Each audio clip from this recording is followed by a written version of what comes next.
Gusto nyo po ba mga bossing ko na lumebel up ang inyong kaswertihan? May tuturo ko sa inyo na isa sa mga subok na napakaswerte. Kailangan naman po natin mga bossing ko ng asin at ganoon din po ang napakalinis sa tubig. Ito po ay pagsasamahin lamang natin na nakaharap tayo sa may gawing silangan ng mga 6:30 or kaya po ay alas 7. At ibibilad po natin itong tubig at asin na hanggang alas 8 sa liwanag ng sinag ng araw. At ngayon po, ganito po ang proseso. Harap kayo sa may silangan na hawak na itong ating asin at ganoon din ang ating tubig. At magwi-wish po tayo na sa pamamagitan ng pampaswerteng ito ay magtutuloy-tuloy na ang pasok ng swerte at kailanman hindi na tayo mamumblema sa pera. Maraming pera ang darating sa atin. Mag-wish ka na ng mula sa inyong pong puso at makakamtan nyo lahat ng inyong pong mga pinapangarap mga bossing. Basta sasabayan nyo pa ito ng sipag at tiyaga at double time sa pagkayod. Mapapasin ninyo na lagi kayo i-aadya nito ng tubig at asin po natin kung saan lagi kayo suswertihin.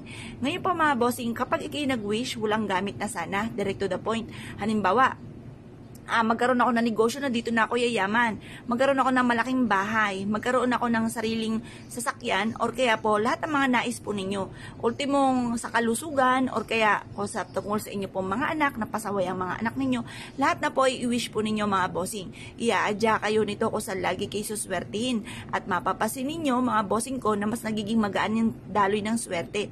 Kung dati-dati napakailap ng swerte, ito naman kabaliktaran.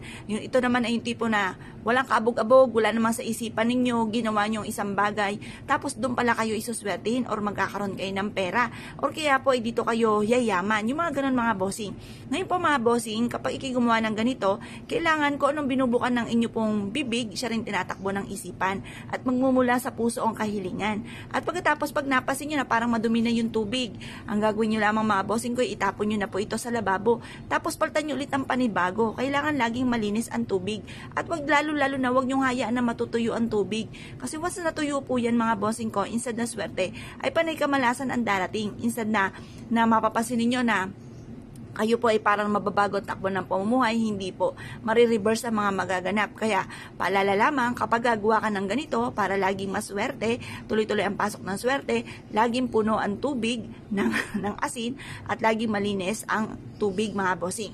Lalo na wag nyong hayaan na matutuyo po ito. Kapag ito'y natuyo, nako mga bossing, instead na puro swerte ay panay kamalasan po. Kaya kailangan lagi kang aktibo sa pagpapalit po nito mga bossing. Pwede rin naman kung first time nyo po itong gagawin at gusto nyong mabilis ang pasok ng swerte, mabago ang takbo ng pamumuhay, gawin nyo po ito kada 24 oras. Kasi kapag 24 oras mga bossing, mas magiging magaan yung daloy ng swerte po sa atin. At mas mabilis na mahihigop ang mga negatibong enerhiya. Kasi minsan kaya kami namalas kasi hindi nyo nakikita yung mga negatibo na nasa paligid po ninyo mga bossing. Kaya mas mainam meron kang ganito para kung ano man yung mga negatibo na hindi nyo nakikita, nahihigo po niya. Kaya kung kayo pinaniwala at nais po itong gawin, huwag na po kayo magpatumpik-tumpik pa, subukan nyo po ito.